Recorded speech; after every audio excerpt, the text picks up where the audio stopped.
स्वागत है आपका अपने YouTube channel study IQ with Kavita ma'am पे।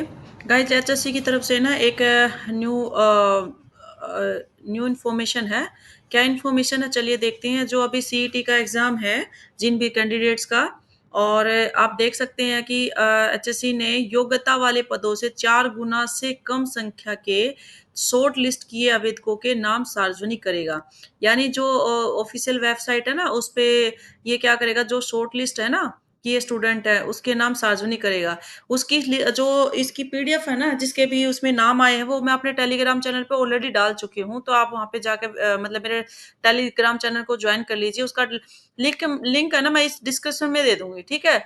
तो आप मेरे टेलीग्राम चैनल पे जाके देख सकते हैं कि जो भी कैंडिडेट हैं, जिनका भी लिस्ट में नाम आया है, अपना चेक कर लीजिए, ठीक है? अभी देखते हैं कि क्या इन्फॉर्मेशन है ये।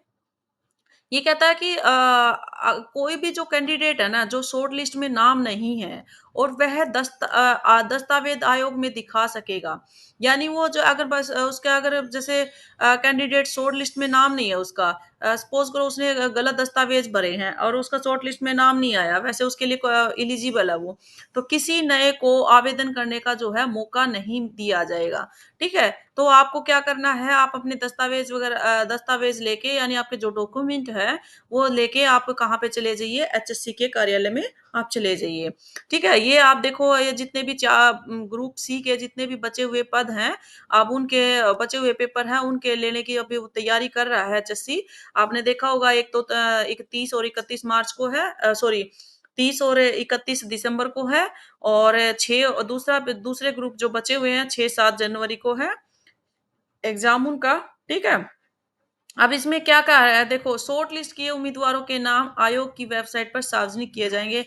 ये तो क्या कर दिए हैं जो भी उसमें मतलब कुछ के कैंडिडेट के आए हैं। अगर किसी आवेदक ने आवश्यक योग्यता के साथ आवेदन किया होगा मगर उसका नाम शॉर्ट लिस्ट में नहीं है, यानी अगर कोई भी कैंडिडेट है उसने जो भी आवश्यक किए, जितने भी उसके क्वालिफ़िकेशन माँगी थी उस हिसाब से अगर उन्होंने एप्लीकेशन फॉर्म फिल किया था पर उसका शॉर्ट लिस्ट में नाम नहीं है, तो ऐसे उम्मीदवार अपने आवेदन और आवश्यक योग्यता के साथ जो है आयोग में, यानी आप उसके कार्यालय में पहुँचकर आप दिखा सकते हैं।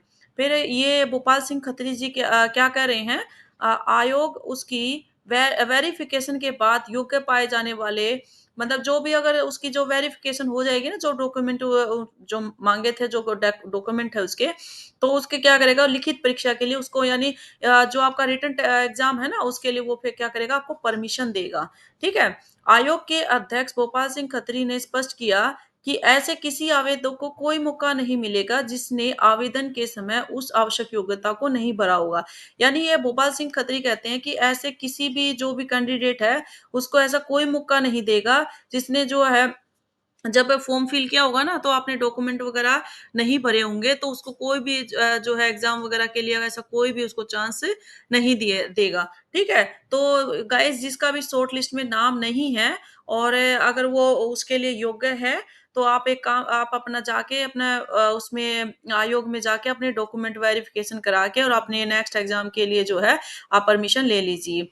अच्छा, एक और न्यूज़ है इसमें, पीजीटी संस्कृत के लिए 55 उम्मीदवारों को साक्षात्कार के लिए बुलाया। अब जो जो पीजीटी संस्कृत वाले हैं ना, अब ये कैटेगरी आप देख सकते हैं, ये एडवर्टाइज़मेंट नंबर है आपका कौन-सा है, अ, 4/2015, और कैटेगरी नंबर 16 के तहत जितने भी 55 उम्मीदवार थे, उनको 2 जनवरी को इंटरव्यू के लिए बुलाया गया, आप देख सकते हैं। और एसएलपी में पारित आदेश के अनुसार इन उम्मीदवारों को पाया है, यानी ये एसएलपी के अगर उससे देखें तो ये योग्य उम्मीदवार पाए गए हैं, और अब आप इनको क्या है, इंटरव्यू के लिए बुलाया गया है, जो पीजीटी संस्कृत के हैं, ठीक है? तो जिनका भी है अपना लिस्ट में जिसने जिनका भी ये जो 55 कैंडिडेट हैं, तो अपने इंटरव्यूज़ की जो है अपना मतलब अपने जो भी डॉक्यूमेंट वगैरह हैं अपने लेके, और 2 जनवरी को आप इंटरव्यू के लिए आप जा सकते हैं, ठीक है? तो ये थी गाइस एचएससी की तरफ से वेरी इम्पोर्टेंट इन्फॉर्मेशन थी, ठीक है? तो आप अपनी जो इसका भी शॉर्ट लिस्ट में नाम नहीं है और वो अगर उसके लिए एलिजिबल है, तो अपने जो दस्तावेज़ जाके अपने उसमें वेरिफ़िकेशन के लिए आप जा सकते हैं, ठीक है? क्योंकि फिर उसको दोबारा से शायद मौका ना मिले। ये आपके लिए लास्ट चांस भी हो सकता है, ठीक है? तो आप अपना जल्दी से अपना वेरिफिकेशन करा लीजिए। और गाइस जो नए हैं इस चैनल को सब्सक्राइब कर लीजिए, क्योंकि इस तरह की लेटेस्ट इन्फॉर्मेशन के साथ मैं इस चैनल पे जो है मतलब डालती रहती हूँ। तो आप इस चैनल को सब्सक्राइब कर लीजिए, लाइक शेयर और सब्सक्राइब करिए, बेल आइकन दबाना ना भूले, जिससे आने वाली वीडियो का नोटिफिकेशन आपको टाइम टू टाइम मिलता रहे। Thank you guys.